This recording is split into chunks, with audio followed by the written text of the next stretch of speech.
Welcome back to the show, people. It is Labor Day weekend, and that means it's officially the beginning of the NFL season when we kick off with the Chiefs at the Lions on Thursday Night Football. Oh man, I am so excited for real football to be back. I mean, right now we do have college going on. And speaking of college, we just watched Coach Prime coach the Colorado Buffaloes over the TCU Horned Frogs. I can't believe it. Number 17, ranked 17 in the nation. TCU goes down to the newly installed Coach Prime and his son, who lit it up along with Travis Hunter having a day on both sides of the ball. Amazing.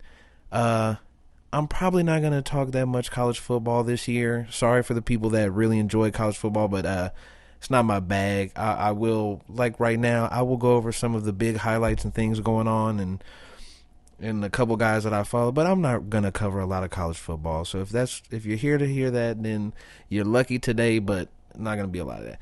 But today, Coach Prime, I feel like this is a prime, no pun intended, example of giving a guy a shot, right? I think Shador doing what he did against what people thought was better competition, which Big 12 defense better competition than an HBCU. I don't know by how much, but it probably is slightly better talent, physical talent at least. But the fact that he went out there and put up 5-10, I don't even know how many touchdowns, it's amazing. I think it really goes to show that if you give your guy time and reps and really stick and work with a quarterback, that they will improve. Kyle Shanahan, who we will get to later. But I think it's a perfect example of a guy who's a project, putting him in a good environment and letting him work the kinks out, letting him figure out how to play quarterback. And he goes up there and lights up superior talent. You know, TCU, they coming into the season ranked 17 means they're not a slouch, right? But I just think it's so crazy. Like, get your guys in there, get them playing time, and they will improve. They will get better, most. And if they don't, then you bring somebody else in. It's college football. You got NIL deals and the transfer portal and all these things nowadays. It shouldn't be that crazy to go ahead and figure out how to get some guys in here. Oh, I got a little headphone issue right here. Okay, there we go. But yeah, but the reason I brought up that point is I wanted to talk about Trey Lance going to the Cowboys, because I think I just briefly mentioned it in last week's episode, but now I want to really go through it a little bit. Let me get my notes up here. I really want to go through some of this a little bit. So what does Trey Lance come to the Cowboy mean for Dak's future? To me, I don't think anything. I don't think there's any difference between now and then. I think the idea was that the Cowboys were going to we're going to start looking at other quarterbacks. It's time to start. How much more long can you go with Dak? How long can you keep riding with Dak Prescott that way?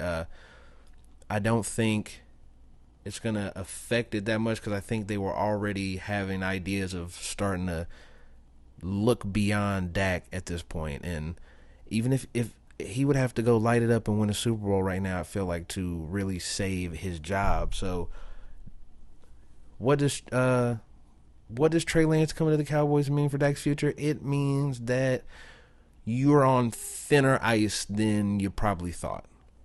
They're bringing a guy in to get a look, okay? Yeah, it's getting there. I feel like the fact that I've spoken about the Cowboys on the last two pods kind of shows, and I feel like they're leaning in the direction I've been saying, which is get a young guy behind Dak who can sit and come in and fill the gap when it's time to move on, inevitably move on. Like, Dak's not the future. We need to do something. And I think Trey Lance, from what I've seen here and there, from what all the little amount that we have seen, which was my point with Shador, is like Kyle Shanahan, you got to play your guy. Like, if, and I understand he got hurt, but there was plenty of other time you could have played him and you went with Jimmy G. Trey Lance should have had every opportunity in the world to go out there, similar to Shador. And this is what happens when you have a coach that believes in you, and you know the coach believes in you. It's his son.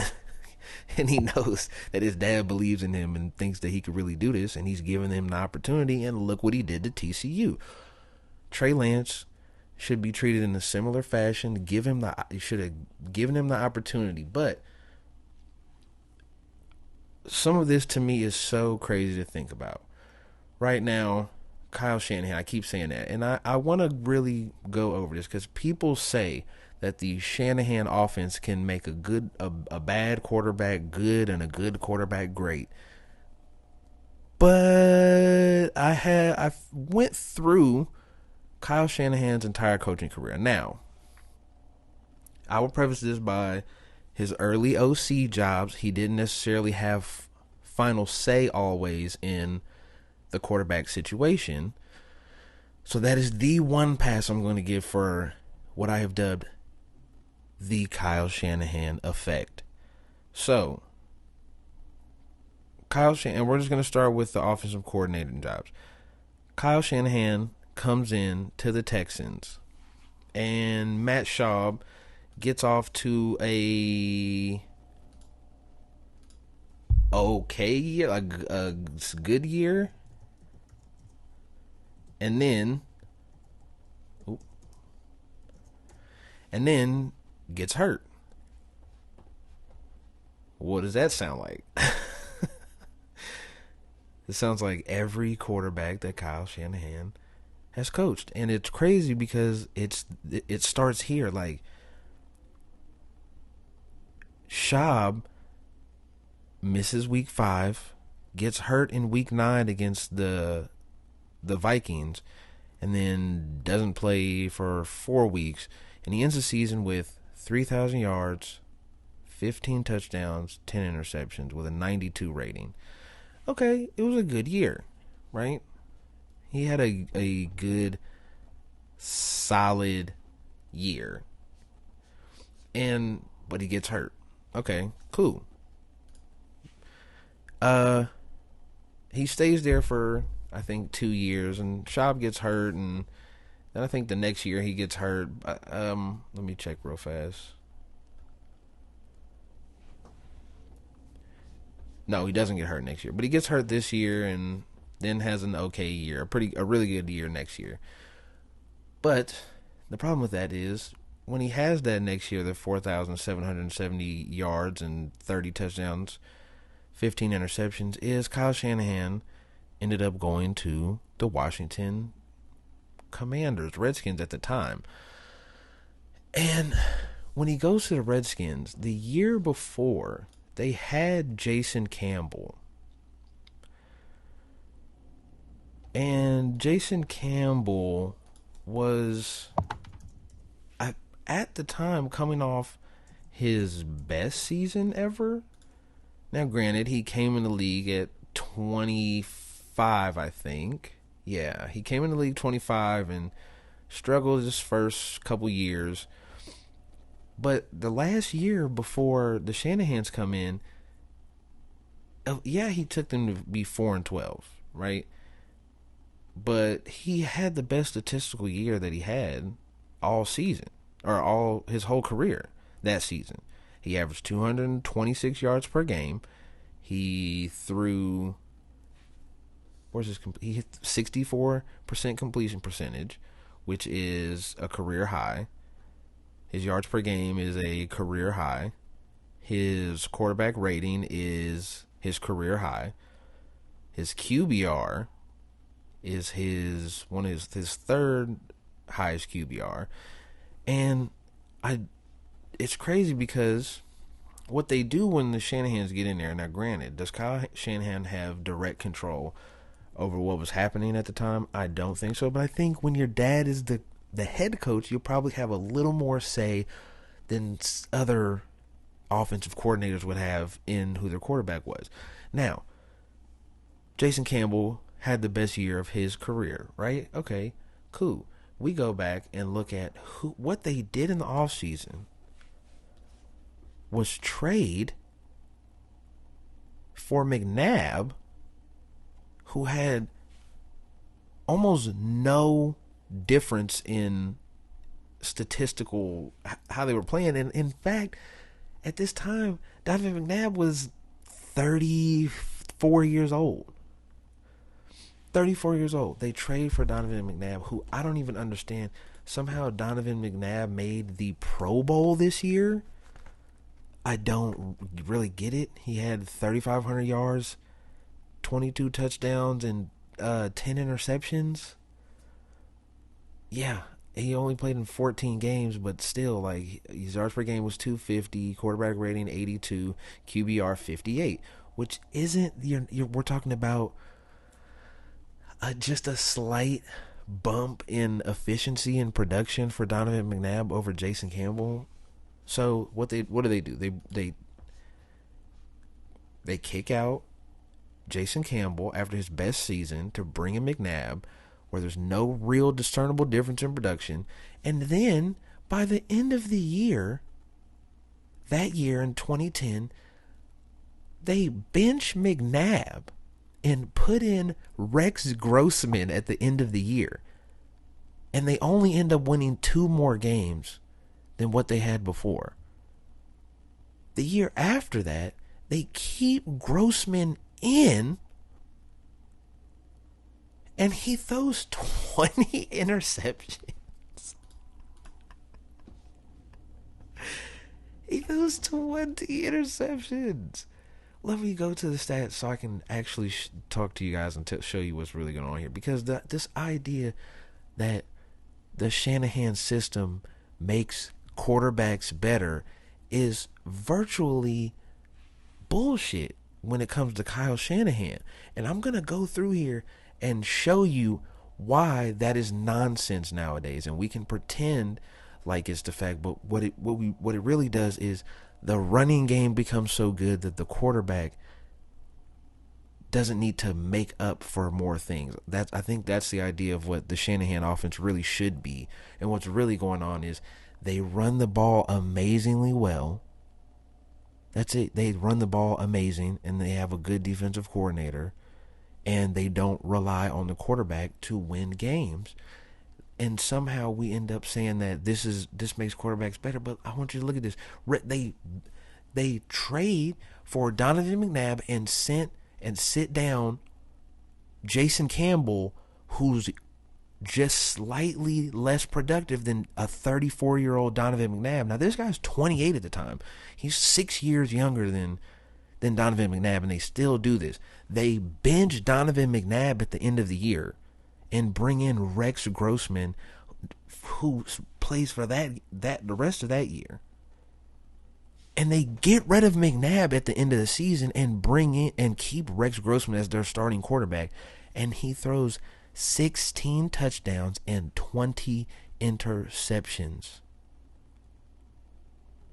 It's terrible. He is terrible. Again, we have the same type of... How many times have we seen this?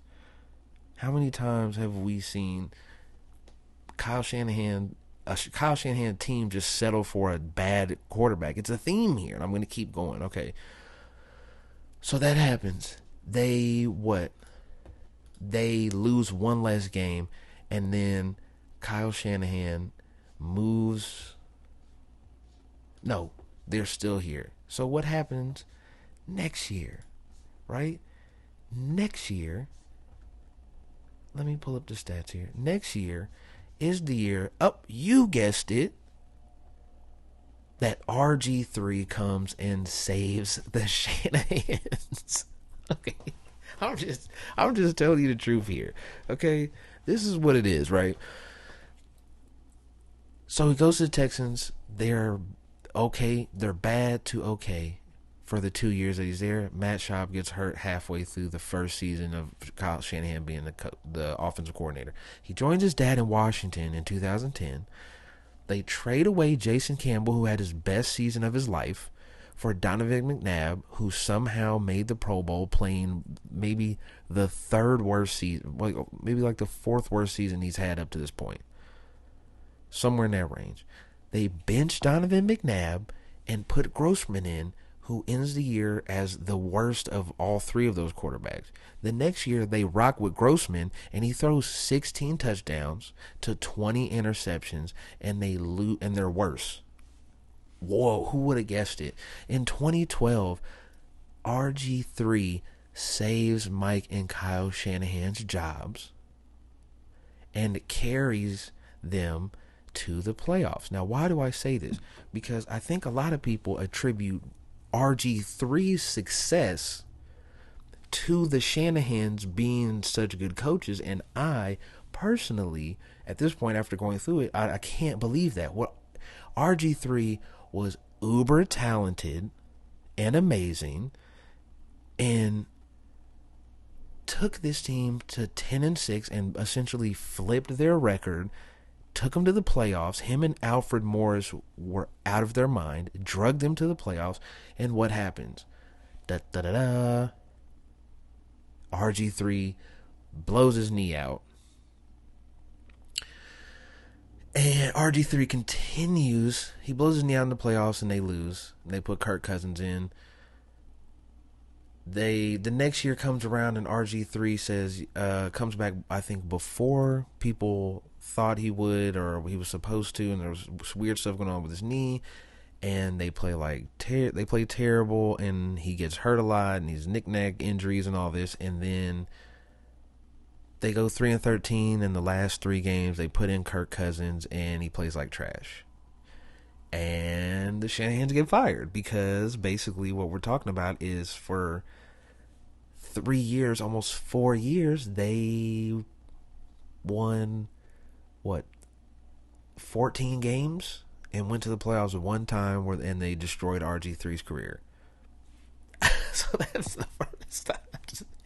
This is just, we only in 2013. 2014, Shanahan goes to, if you know the answer, say it. That's right, people. The Cleveland Browns in 2014. Oh, wait, what is that? Hold on. You hear that? Do you hear that? It's the sound of a drunken college lad downing beers and doing the money sign. It is the year that the Browns draft Johnny Manziel in the first round.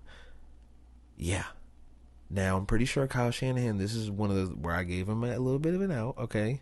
To be honest, Kyle Shanahan inherits an owner or whoever, a head coach that wants to draft Johnny Manziel in the first round. And we know how that goes. It's a documentary about it. That's how bad it goes. So bad they made a documentary about it, so you can go check that out, right, on Netflix. I'm pretty sure, the Johnny Manziel Untold. Yeah, and even in this, the craziest thing is, guess who the quarterback for the Browns is at the time? Jason Campbell. So it's just Kyle Shanahan comes in and cuts Jason Campbell again to bring in Johnny Manziel. And Johnny Manziel plays so bad that when Kyle Shanahan goes to the coaches or the people above him and says, hey, we can't play this guy. We can't do this anymore. I can't do this. I can't deal with this guy. He doesn't even know the plays. They say no. And he asked to be released because the owner wants to start Manziel the next year in 2015. After cutting Jason Campbell for the second time, who, if I remember correctly, let me go look, didn't play that bad. He didn't play that bad that year. That's the sad part about this, is that he was in Cleveland that year, and he started 8 games. And he threw for his second best yards per game in his career. And was just inefficient. 11 touchdowns to 8 interceptions. He was mid, extremely mid. and they lost. They went 1-7. So of course, you have the runway to cut him. But again, they bring him in, and then you bring in a guy that plays worse. You bring in Johnny Manziel. Having Johnny Manziel couldn't have been worse than having Jason Campbell. Jason Campbell at the time doing that, it was not worse. That's the saddest part about all this. Okay, so let's move on. Now, Shanahan asks out from the Browns after 0 success and gets hired as the Falcons offensive coordinator. The first year they're there, they improve by 2 wins and they miss the playoffs. But Matt Ryan has his second or third worst year of production in the league when Shanahan first comes in. He didn't come in and make the good quarterback great. He didn't turn him into being great. His first year there, 2015, he has 4,500 yards, and he has 21 touchdowns and 16 interceptions, and he's mid. Now, what happens here, okay, is the next year, maybe it's a year in the system, maybe it's Matt Ryan is just really, really good, right?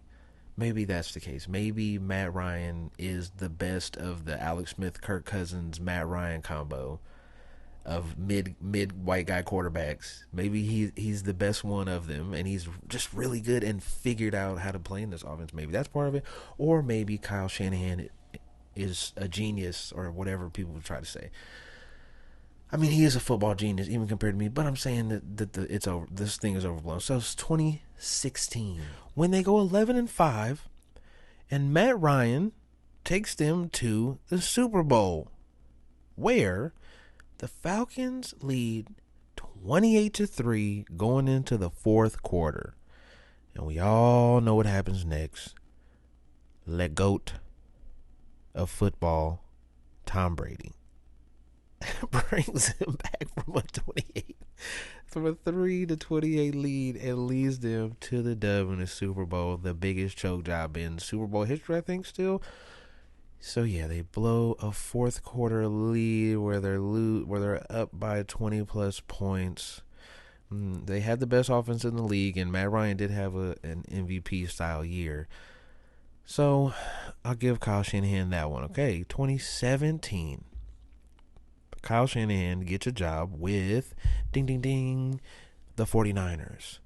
And he brings in Brian Hoyer and CJ Beathard and drafts Solomon Thomas with the number 2 pick after they trade back. And then they, in the middle of the season, and by the way, they miss out on Trubisky, Mahomes, Deshaun, that they could have had instead of drafting Solomon Thomas. And I think basically the plan was that they were going to get Kirk Cousins. And instead, they traded for the Shanahan savior, Jimmy Garoppolo. And when they trade for him in the middle of the season, they go 6-2. And Jimmy saves Kyle's job. Now I need to go look and make sure what their record was, but I'm pretty sure they ended up 8-8, if I remember correctly. It's crazy because, okay, so next year, let's just get to next year. Next year, Jimmy G goes 1-2 and tears his ACL.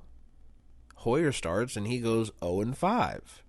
CJ starts the rest of the season and he goes 3-5. CJ Beathard at the time.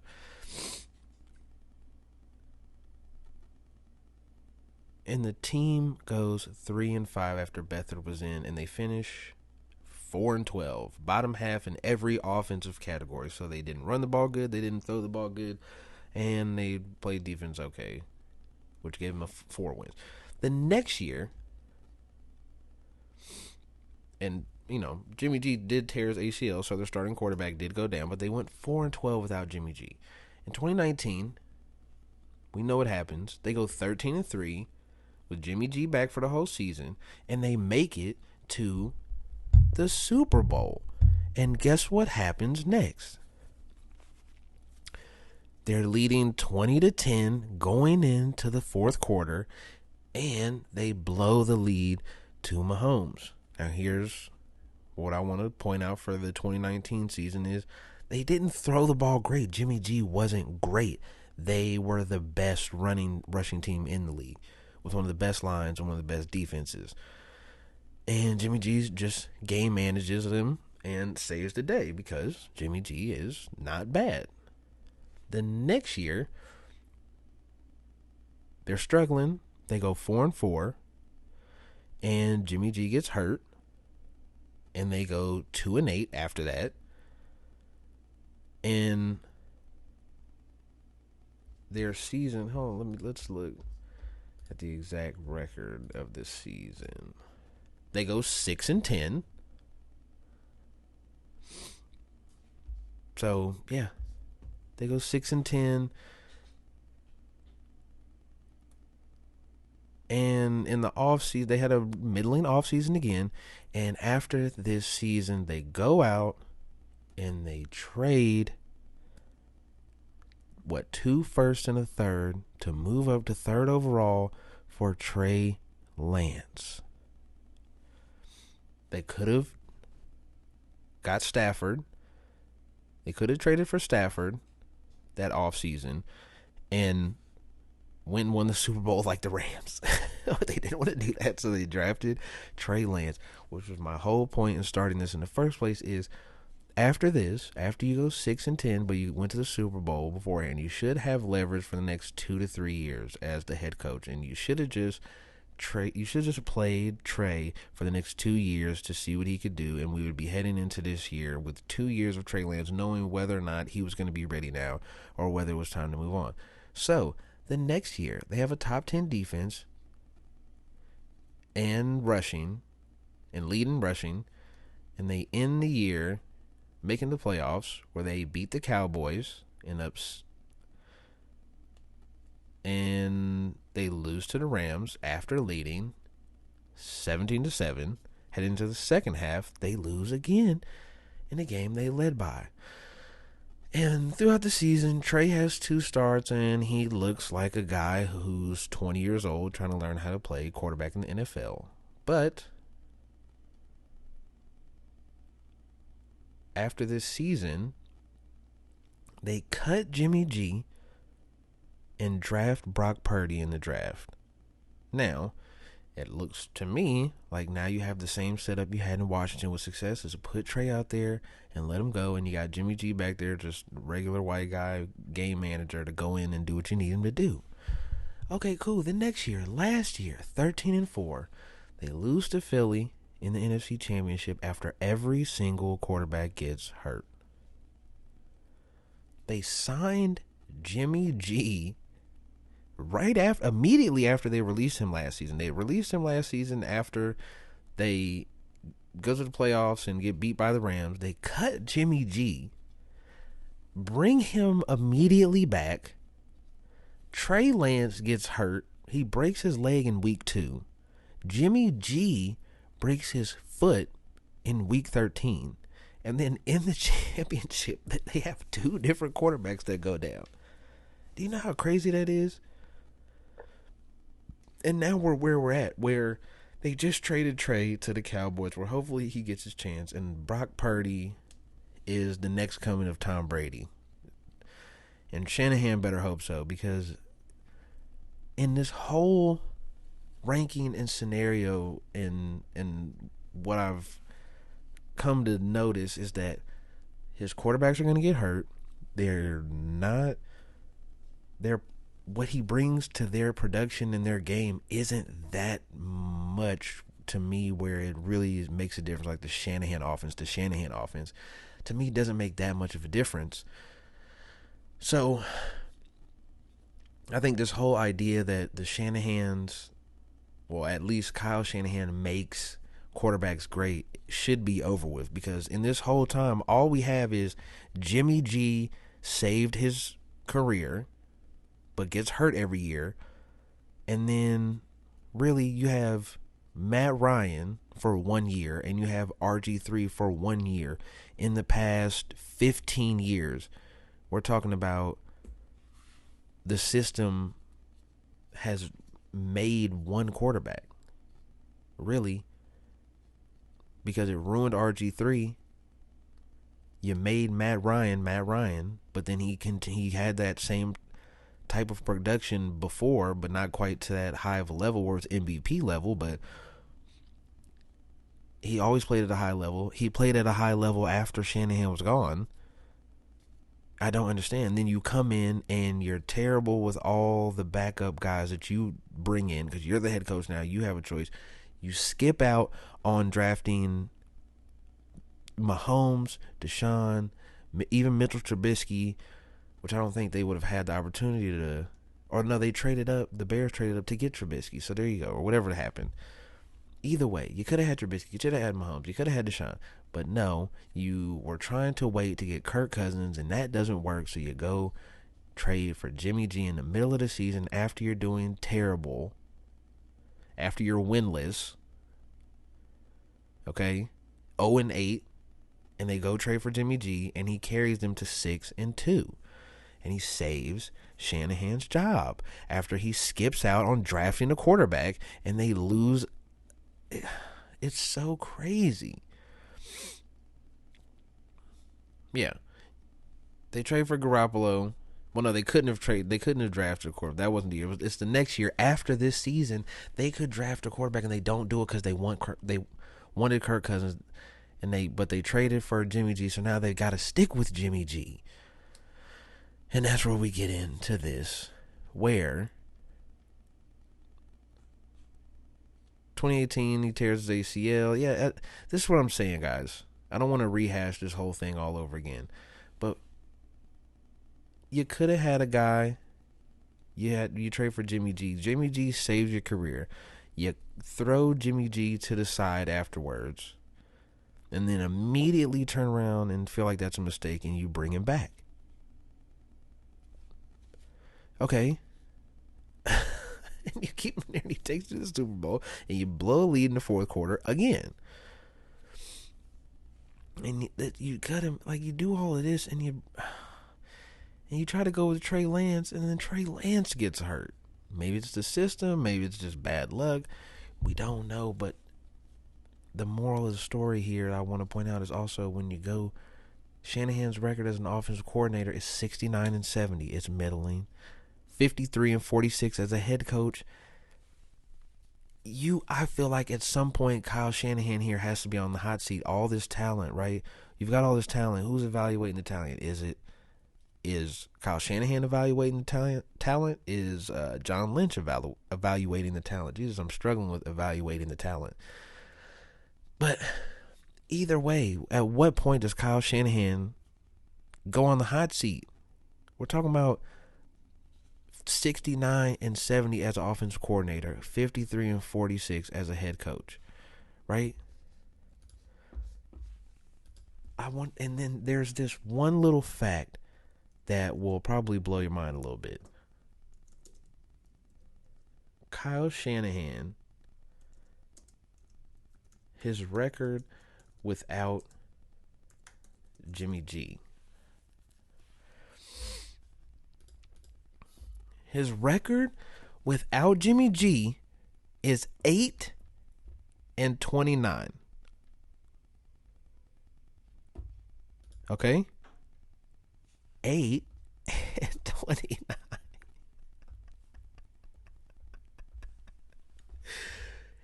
He's not some quarterback whisperer who can you plug a quarterback into that system and the team can operate above complete failures?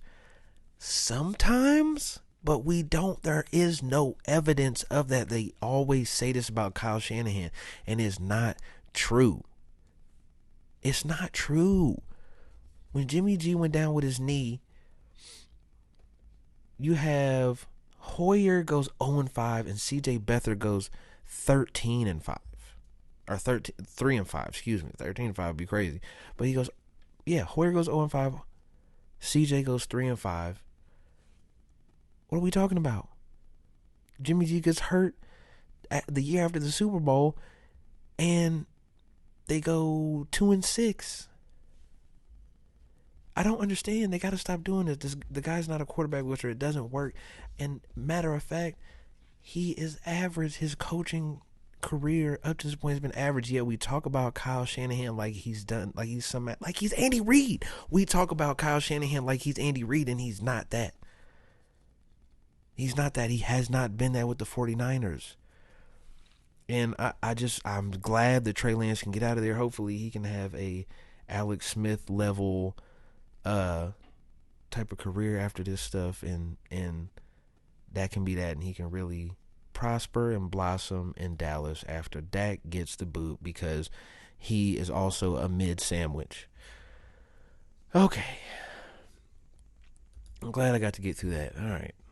Sorry about that. Kyle Shanahan, we got to not stop praising him. He's a good, solid coach. He's not Vrabel. He's not Belichick. He's not Andy Reid. He's not that yet. He's not that. He hasn't shown to be that. He's shown to be a middling coach that cannot perform without a quarterback. Not an awesome coach that can win with any quarterback. That has not happened. And people always keep saying that over and over. It literally has not happened yet. Like, that is not a thing that has really happened. So, let's move on. Poor Jason Campbell. Shout out to Jason Campbell, man. I used to love Jason Campbell on when he was playing for Oakland. I used to play with him on Madden because he could run. This gave me an even deeper sense of connection with Jason Campbell now after that whole thing. So, I think what I want to do now is do my division predictions 2.0, heading the final corner into the actual season where NFL teams play actual football again. I am so excited. And I have a few changes here and there to my division winners. And I'm just going to start where I went through last time. And the AFC North, I just have it being even tougher.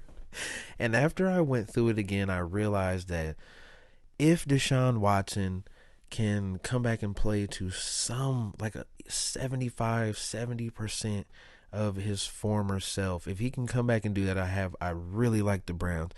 If Kenny Pickett can step up and TJ Watt stays healthy again, I really like the Steelers.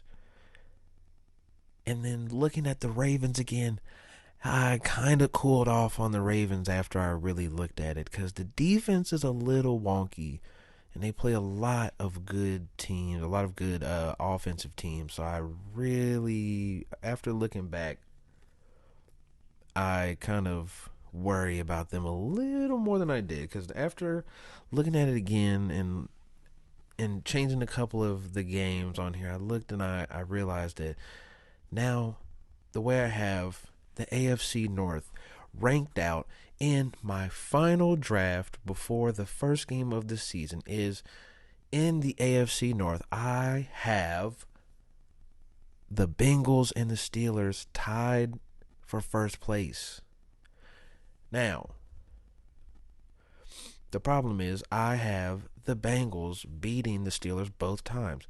So at 1, we have the Bengals. At 2, we have the Steelers. And 3, we have the Browns. And I have the Ravens finishing last and being right at 500 somewhere and missing the playoffs this year.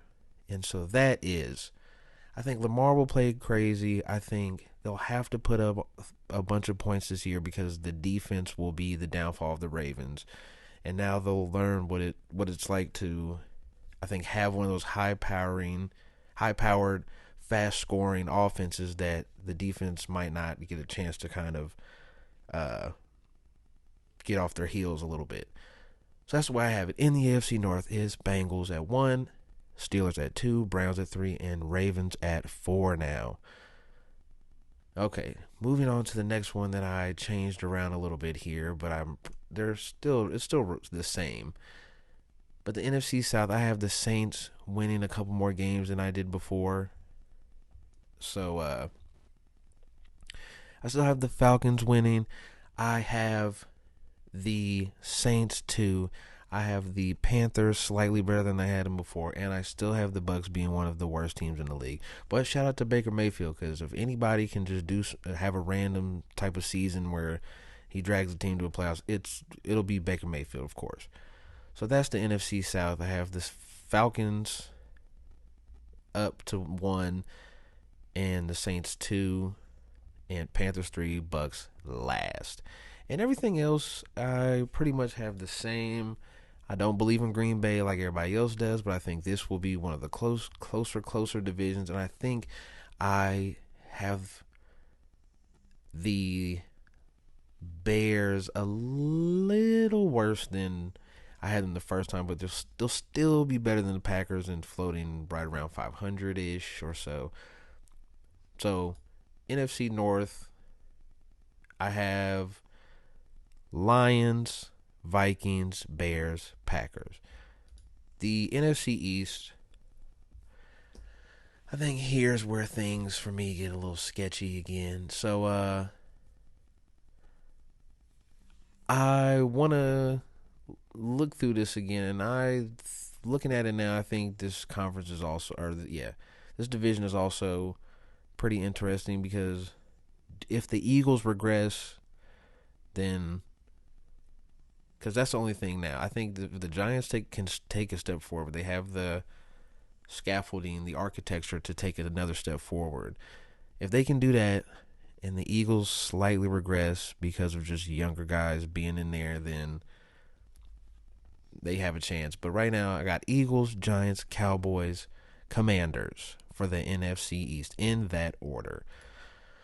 The NFC West didn't change it, although I think, looking at it now, and after I just did that argument, I think I'm starting to compel myself more that the Seahawks could be a real team that could really do it. Because when I look through my schedule here, really if I say that the Seahawks can beat the 49ers both times, they play in week 12 and week 14. If they could beat them both times, the way I have my record set up, they're in the playoffs. So that brings them back, and that keeps them up there even higher into the playoffs. And I think that brings the 49ers down to an area where I think is probably a little more realistic with Brock Purdy the more and more that I think about it. Because you open up with the Steelers, you got TJ Watt on your ass. Then you go to the Rams, you got Aaron Donald on your ass, on Purdy. Then you go to the Giants with Thibodeau and that whole defensive line, and they own you. And then you got the Cardinals, but then you play the Cowboys and Micah Parsons and them boys. Then you go to Myles Garrett. Then you go to Minnesota. Then you go to the Bengals with that defense. And then, that's the first 8 weeks of the 49ers season. I can see a world where they are struggling, and I think I'm going to flip here. I think I just talked myself into flipping, and I'm going to take the Seahawks to win the division in the NFC West, with the 49ers coming in second, the Rams still being bad in third, and the Cardinals being the worst team in the league again. And I think I'm going to keep it that way. I think I'm going to keep that way. Let's see.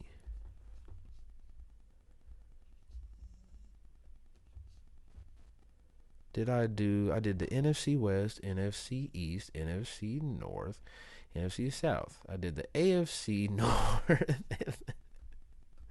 Where are all my AFC teams? I can't find any of my AFC team notes.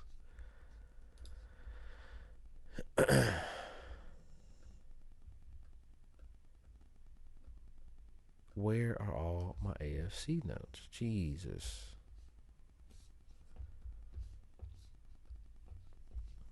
Okay. Well, let me just go to my AFC rankings. Jeez. So, I still have the Chiefs in. I have the Bengals slightly regressing. The Steelers up. And the other team that I think I'm struggling to kind of get behind more is, I worry about the Dolphins. I don't really believe in the Dolphins, and I think the Titans, if the Titans just dominate. If Tannehill really makes that much of a difference, I can see the Titans sneaking up there into that spot where they're fighting with the Steelers and the Jets and the Chargers for 5 to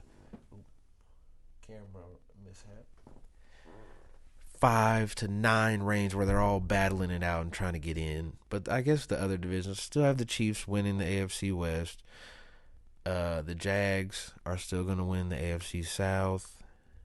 The Bills and the Jets, I think that's where I've changed that, is I think that'll be a tighter race and that'll be a little more fun to watch. And the Patriots, Patriots would be meh. Like, all right, yeah. Still have the Broncos being bad, and the Colts and the Texans fighting for Caleb Williams for the worst spot in the league. Yeah. So I'm just going to leave those. That's what it is.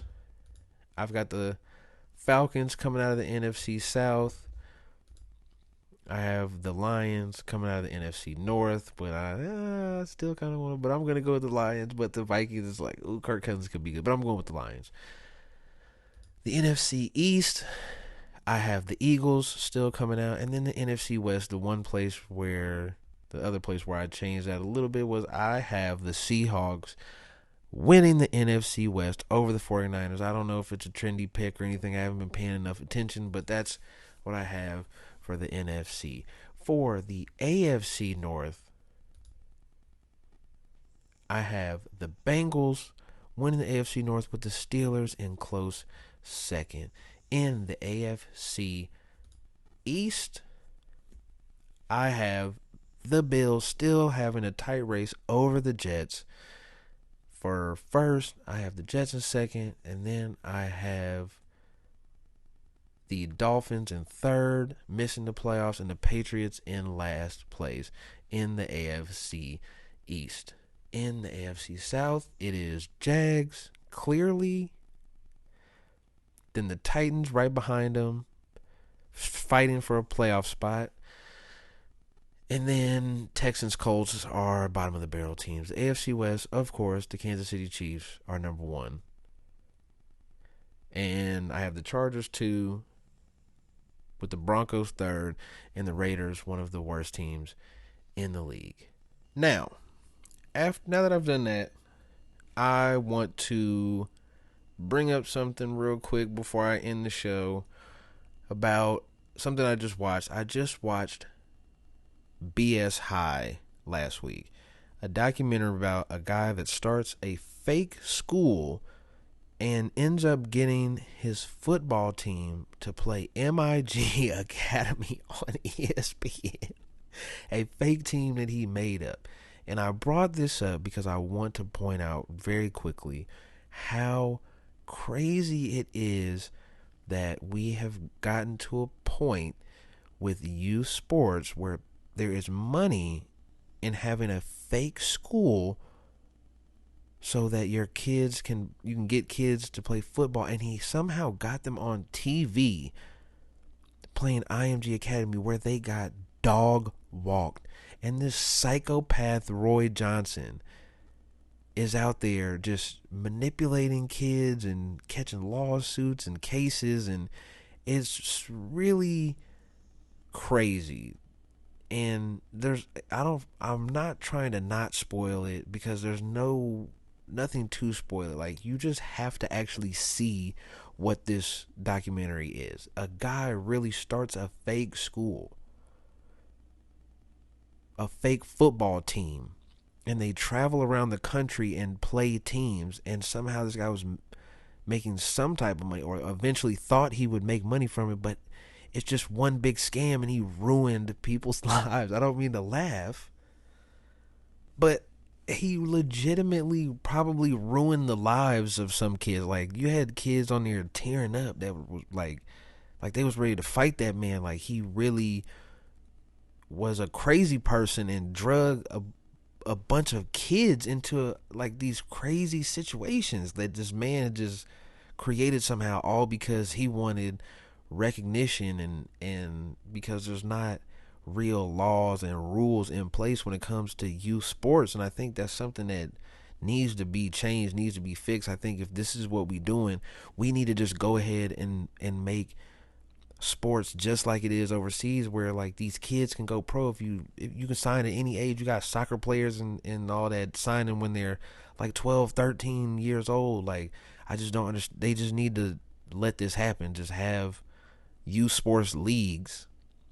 Jesus. Youth sports leagues where we can kind of mitigate a lot of these type of shenanigans where kids' lives get ruined because adults want to try to make money off them playing a sport and having fun and doing something that they love.